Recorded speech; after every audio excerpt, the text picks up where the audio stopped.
नमस्ते student, 7th class की हमारी पोएम शाम एक किसान। शाम का समय, सूरज के छिपने का समय, दोपहर के बाद का जो समय आता है, इस पोएम में कवि ने शाम के समय में किसान का वर्णन किया है और कवि हैं सर्वेश्वर दयाल सक्सेना जी। इस पोएम में कवि ने प्रकृति का मानवीकरण किया है। प्रकृति का मानवीकरण यानी कि इसमें मानवीकरण अलंकार का प्रयोग है। मानवीकरण अलंकार बच्चों वो होता है मनुष्य के काम प्रकृति को करते हुए दिखाया जाए। देखो बच्चों, जब हवा आती है तो पत्ते हिलते हैं, डालियां हिलती हैं पेड़ की।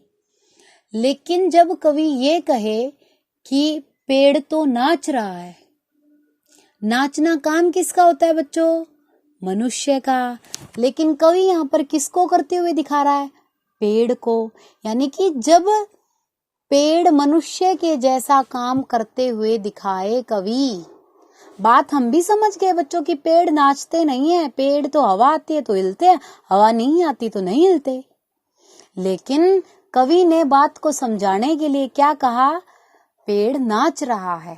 जब कवि ऐसा कहे तो मानवीकरण अलंकार होता है। आ रही बच्चों बात समझ?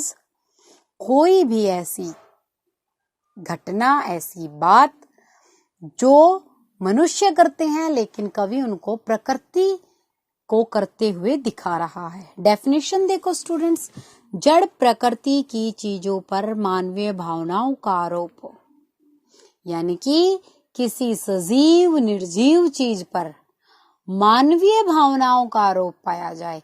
यानी कि जैसी मानव की भावनाएं हैं, जैसे हम चंद्रमा को देखकर यूं कहें चंद्रमा तो हंस रहा है, सूरज को देख के कहें कि सूरज तो बहुत गुस्सा कर रहा है। अब सूरज गुस्सा नहीं करता, चंद्रमा हंसता नहीं, ये काम किसके है बच्चों? मनुष्य के काम है। लेकिन यहाँ पर कवि ने अपनी बात को समझाने के लिए किस अलंकार का प्रयोग किया?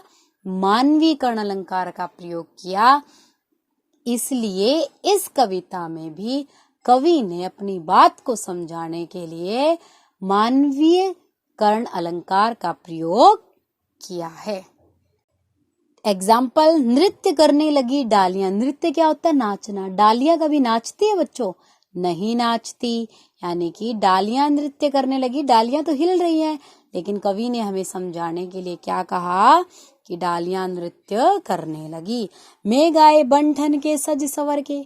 सजना सवरना किसका काम है बच्चों? जब हम कहीं गांव जाते हैं, किसी की शादी में जाते हैं तो सज सवर के जाते हैं, ये तो मनुष्य का काम है। मेघ होते हैं बच्चों बादल। कवि क्या कह रहा है कि बादल तो सज सवर के जा रहे हैं। बादल कभी सजते सवरते नहीं। सजना सवरना किसका काम है बच्चों? मनुष्य का। तो इसमें भी कौन सा अलंकार है? मानवीकरण अलंकार।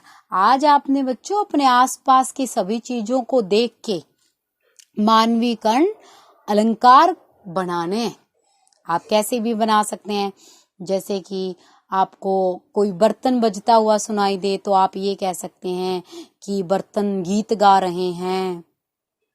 इस प्रकार जैसे आप कोई पेड़ों को देखें या आप हवा में कपड़ों को हिलते हुए देखें तो आप कह सकते हैं कि कपड़े तो नृत्य कर रहे हैं, नाच रहे हैं।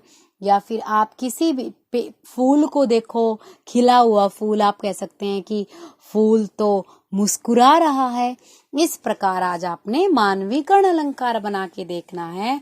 और अब हम पोइम के विषय में पढ़ते हैं। देखो बच्चों, इस पोइम में शरद ऋतु की शाम है और उस शाम में एक पहाड़ है। शाम के समय में एक पहाड़ है। कवि क्या कहता है कि ये पहाड़ नहीं है, ये किसान बैठा है चुपचाप। है तो पहाड़, लेकिन कवि क्या कहता है कि ये तो एक किसान बैठा है। और किसान अपने सर के ऊपर एक गमछा बांधता है ना, तौलिया बांधता है, ताकि उसको गर्मी ना लगे, सूरज का प्रकाश सीधा सिर पे ना पड़े। तो कवि क्या कहता है कि उस पहाड़ का अंगोछा क्या होगा बच्चों? बादल। बादल वैसे गोल गोल होते हैं ना गमछे की तरह। कवि क्या कहता है कि ये पहाड़ तो है किसान और इसका गमछा क्या है, बादल। देखो मानवीकरण अलंकार है ना, बादल।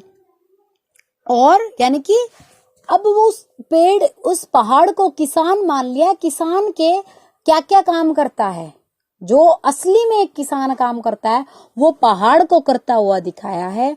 और वो किसान, जैसे कि सूरज शाम के समय में सुनहरे से रंग का हो जाता है ना, सोने से रंग का, लाल से रंग का। और जो चिलम होती है बच्चों, एक चिलम क्या होती है, एक हुक्के की तरह एक छोटा सा स्मोकिंग करने का, धूम्रपान करने का एक पदार्थ होता है बच्चों, जिससे जो लोग स्मोकिंग करते हैं वो उस प्रकार अपने मुंह में लेकर, छोटा सा यंत्र होता है स्मोकिंग करने का, कि किसान ऐसा लग रहा है कि मुंह में चिलम को ले रखा और उस चिलम में से चिंगारियां निकल रही हैं। और वो चिंगारी कैसी है, सूरज। सूरज को क्या मान लिया कवि ने, चिलम की भांति। किसकी भांति, चिलम की भांति। और नीचे बच्चों, पहाड़ के नीचे बह रही है नदी। उस नदी को कवि ने मान लिया किसान की चादर। जैसे चादर पांव पे गिर के बैठती है ना, ऐसा लग रहा है कि किसान ने उस नदी को, यानी कि वो नदी जो है उसको अपने ऊपर चादर की भांति ओढ़ रखा है। और एक पलास का जंगल है, पलास का पेड़ होता है बच्चों एक, जिसके लाल रंग के फूल होते हैं। और वो लाल रंग के फूल चमकते हुए ऐसे लग रहे हैं जैसे सर्दी की शाम में अंगीठी जला रखी हो किसी ने। और फिर दूर, अब पश्चिम दिशा में जब सूर्य छिपेगा तो पूर्व दिशा की तरफ अंधेरा छाने लगेगा। यानी कि अब ऐसा लग रहा है कि जैसे भेड़ शाम के समय दुबक के बैठ गई हो, यानी कि उस भेड़ों के बैठने से परछाई बन गई है काले रंग की, यानी कि अब अंधेरा हो गया है। सारी प्रकृति की चीज बच्चों। फिर कवि कहेगा कि अचानक से मोर बोलता है, जैसे शाम के समय में बोलता है, और चिलम जो है औंधी गिर जाएगी। औंधी, चिलम औंधी गिरने का मतलब क्या है, सूरज जो है छिप जाएगा और सूरज डूब जाएगा और अंधेरा छा जाएगा। यानी कि बच्चों, पहाड़ को कवि ने क्या मान लिया, किसान मान लिया। मानवीय भावनाओं का आरोप डाल दिया प्रकृति पर। अब देखो बच्चों, पोइम देखो। आकाश का साफा बांधकर सूरज की चिलम खींचता बैठा है पहाड़। थर्ड लाइन में देखो, पहाड़ बैठा है। पहाड़, यहाँ पर एक किसान है बच्चों, किसान बैठा है। और किसान क्या करा, वास्तव में कौन बैठा बच्चों, पहाड़। किसान नहीं है, लेकिन कवि पहाड़ को किसान मान रहा है कि किसान बैठा है और सर के ऊपर किसका साफा बांध रखा है, गमछा बांध रखा है, आसमान का। और सूरज की चिलम खींचे, यानी कि ऐसा लगता है कि वो क्या करे, सूरज को चिलम की भांति पी रहा है। घुटनों पर पड़ी है चादर नदी सी, यानी कि ऐसा लग रहा है जो घुटनों के पर, यानी कि पहाड़ के घुटनों पर, पहाड़ के नीचे नदी बह रही है। उस नदी को कवि ने क्या माना है, चादर माना है। चादर के समान अपने पैरों पर ओढ़ रखी है। पास ही दहक रही यानी कि जल रही पलास के जंगल की अंगीठी। वो खिलते हुए तो दिखाई दे रहे हैं फूल, लेकिन कवि को क्या लग रहा है कि वो तो अंगीठी है। किसान ने अंगीठी जला रखी है रात, शाम के समय में सर्दी से बचने के लिए। अंधकार दूर पूर्व में सिमटा बैठा है भेड़ों के गल्ले सा। गल्ले सा होता है बेटा समूह, ग्रुप। ऐसा लगता है कि पूर्व दिशा में अंधेरा सा छा गया है, जैसे शाम के समय में भेड़ें दुबक कर बैठ गई हो, यानी कि पश्चिम दिशा में सूरज छिप गया है। अचानक बोला मोर, जैसे किसी ने दी आवाज।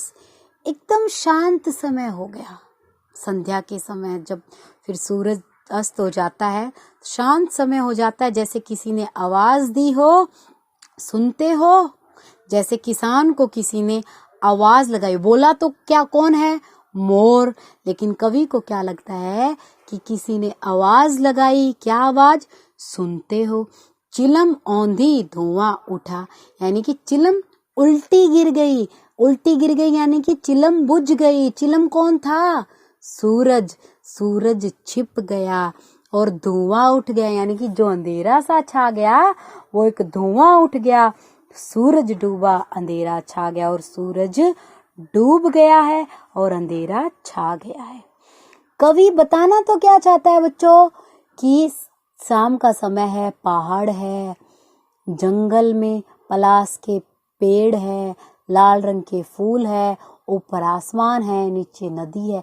लेकिन पहाड़ को कवि ने क्या मान लिया? एक किसान। आसमान को क्या मान लिया? उसका साफा, उसका गमछा मान लिया। नदी को क्या मान लिया? चादर मान लिया। अंधेरे को क्या मान लिया? जैसे भेड़े दुबक कर बैठ गई हो।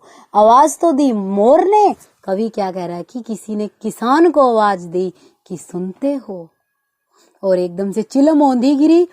डूबा तो सूरज है। कवि क्या कह रहा है कि चिलम औंधी गिरी और धुआं उठा, सूरज डूबा और अंधेरा छा गया। ये स्टूडेंट्स आपने पूरी पोएम अच्छे से पढ़नी है, पढ़ के देखनी है और इसको समझने की कोशिश करनी है। सबसे पहले मानवी गण अलंकार को समझना है, देन क्वेश्चन आंसर, सह प्रसंग व्याख्या आपने बनाकर देखनी है। Thank you so much.